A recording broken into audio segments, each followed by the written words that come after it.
నరసింహ శతకం. ఇవ కుంభముల మీదికెగిరిడి సింహంబు ముట్టునే కురుచైవ మూషికమును. ఇవ కుంభముల మీదికెగిరిడి సింహంబు ముట్టునే కురచైన మూషికమును. నవచూత పత్రముల్ నమలుచున్న పికంబు కొరకునే జిల్లేడు కొనల నోట. నరవింద మకరంద ననుభవించెడి తేటి పువ్వునే పల్లేరు పూల కడకు. లలితమైన రసాల ఫలము గోరెడి చిల్క ఎసపునే భ్రమతను మెత్తకాయ. నెలను నీ కీర్తనల్ పాడ నేర్చినతడు పరుల కీర్తన పాడునే ఎరసి చూడ. భూషణ వికాస శ్రీధర్మపుర నివాస దుష్ట సంహార నరసింహ దురిత దూరా.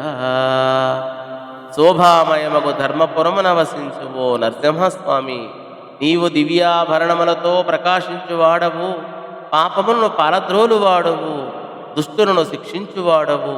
తండ్రి, ఎగిరి ఏనుగు కుంభస్థలమును కొట్టే సింహము చిట్టెలుగును పట్టుకోదు. లేత మామిడి చిగుళ్లను నమలే కోయిల జిల్లేడు చిగుళ్లను కొరుకుతుందా? పద్మమునందలి మకరందమును క్రోలు తుమ్మెద పల్లేరు పువ్వుల చెంతకు పోదు.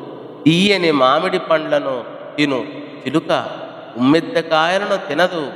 ఈ లోకములోని కీర్తనలో పాటుటకు అలవాటు పడిన వారు పరుల కీర్తనలు పాడలేరు అని ఈ పద్య భావం. భక్తి నిరోధ రూపం. అది సమస్తములైన కోరికలను నిరోధిస్తుంది. పరమాత్మయందు కలిగిన అనన్య భక్తి అన్య విషయములయందు ఉదాసీనతను కలిగిస్తుంది. కనుక పరమాత్మను కీర్తించు భక్తులు అన్యులను స్తుతించలేరు. ఏ గూటి చిలుకకు ఆ గూటి పలుకు అని కదా సామెత అని ఈ పద్య భావం. ధన్యవాదం.